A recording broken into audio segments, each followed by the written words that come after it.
La palabra con nosotras, con nosotros. Una reflexión de la palabra cotidiana en diálogo con el acontecer de la comunidad universitaria.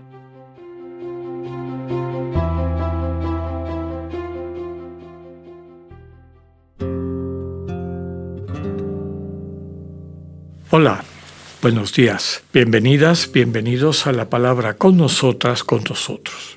Hoy jueves 18 de enero de la segunda semana del tiempo ordinario pasaremos a una siguiente escena en el Evangelio de Marcos. Es el mismo capítulo 7, pero ahora leeremos los versículos del 7 al 12. En aquel tiempo Jesús se retiró con sus discípulos a la orilla del mar, seguido por una muchedumbre de Galileo. Una gran multitud procedente de Judea y Jerusalén, de Idumea y Transjordania y de la parte de Tiro y Sidón, habiendo tenido noticias de lo que Jesús hacía, se trasladó a donde él estaba. Entonces rogó Jesús a sus discípulos que le consiguieran una barca para subir en ella, porque era tanta la multitud que estaba a punto de aplastarlo.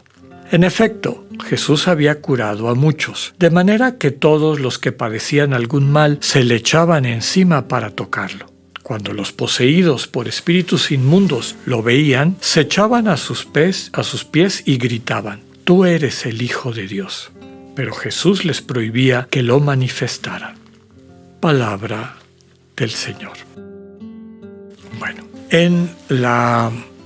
en el discurso, la retórica, digamos la narrativa que está desarrollando Marcos, esta argumentación para presentarnos el misterio de Jesús, que empieza presentándonoslo como aquel que es el Mesías, ¿no?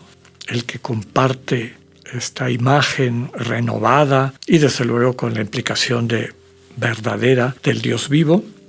La experiencia fundante de Jesús, que es la experiencia fundante de la Iglesia en su bautismo, que Dios es un Padre amoroso que nos contempla con alegría. Ayer hablábamos de la diferencia entre observar y contemplar.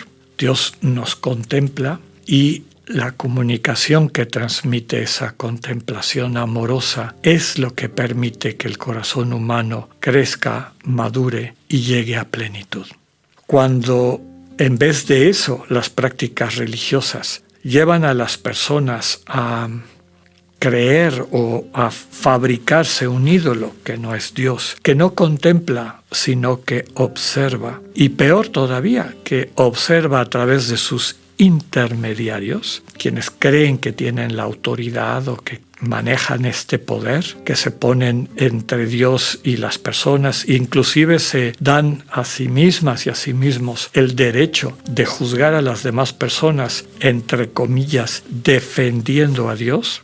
Y recordemos todas las abominaciones que se han hecho en la historia, como defendiendo a Dios, persiguiendo a quienes no piensan como nosotros, asesinando a pueblos enteros porque tienen una religión distinta, una manera diferente de entender a Dios. Este prototipo o estereotipo del observante, del fundamentalista, que realmente se pone en el lugar de Dios y quiere juzgar a las demás personas y que se acostumbra al uso de esa autoridad, o más bien al abuso de esa autoridad, pues es natural que quien llega y pone en cuestión esa manera de entender el mundo y de entender a Dios, pues se vaya presentando como su enemigo.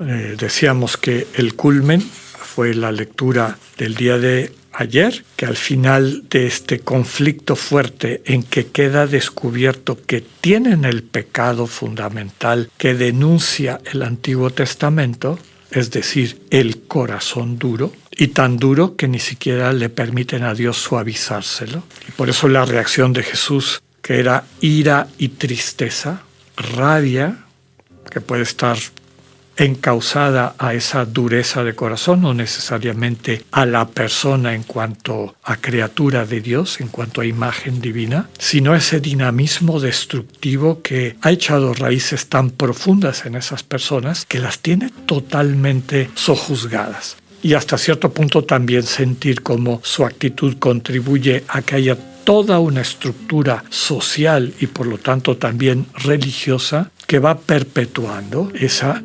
dificultad de construir el proyecto de Dios, la fraternidad. El reino de Dios está comunión, del amor compartido. Jesús tiene rabia ante eso y también una profunda tristeza. Y decide romper, digamos, los esquemas de una forma particularmente radical, porque, como dice el texto, él está consciente de que lo están espiando, lo están observando, para ver si hace algo que contradiga su manera de entender, en este caso, el sábado, lo que se puede hacer, y sobre todo que esa acción de Jesús ponía en cuestión su autoridad para decidir qué se podía hacer en el sábado y qué no. Termina con esta decisión de matar a Jesús. Después de este clímax, podemos decir, dramático, viene un paréntesis como para que descansemos internamente y nos presenta Marcos esta escena de personas,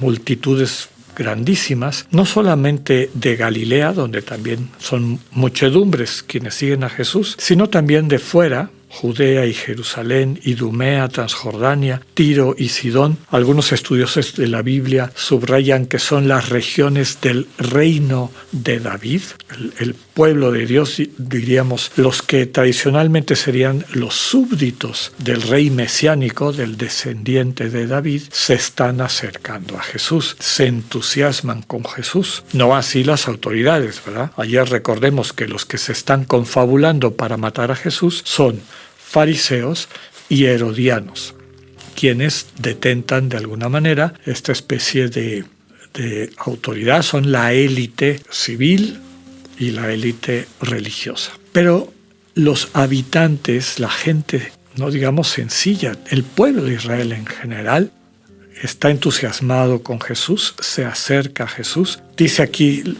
la traducción, entonces rogó Jesús a sus discípulos que le consiguieran una barca para subir en ella porque era tanta la multitud que estaba a punto de aplastarlo. El texto original dice, era tanta la multitud atormentada.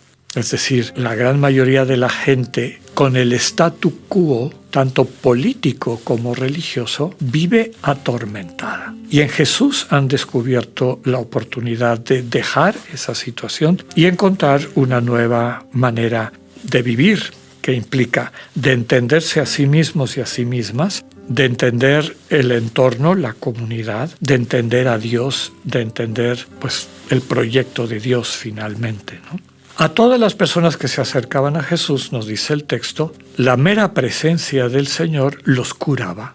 Cura a muchos, quienes padecían algún mal eran transformados, los que estaban poseídos eran liberados. Y entonces, después de esa tensión a la que llegamos al máximo, diciendo que las autoridades han decidido matar a Jesús, vemos esta escena de esperanza, de optimismo, de que en el Señor Jesús hay la posibilidad de una vida nueva, una vida renovada. Termina con un recuerdo, la escena que leímos, con el recuerdo de aquel secreto mesiánico, porque ante la experiencia no solamente de las autoridades, llamémosle así, humanas, sino también espirituales, los espíritus inmundos quieren dar al traste con el proyecto de Jesús, gritando desde su perspectiva, tú eres el Hijo de Dios, que traería como consecuencia, ya lo hemos explicado en otras ocasiones, que la gente esperara de Jesús o le colgara a Jesús sus expectativas de un Mesías vengativo, victorioso desde la perspectiva humana, violento, etc. Entonces, el Señor Jesús también está luchando con estas fuerzas del mal a nivel espiritual que están buscando anular la misión que el Padre le ha confiado. Que podamos abrir nuestra conciencia a la novedad del encuentro con el Dios que viene a nosotros. Que tengan un buen día, Dios con ustedes.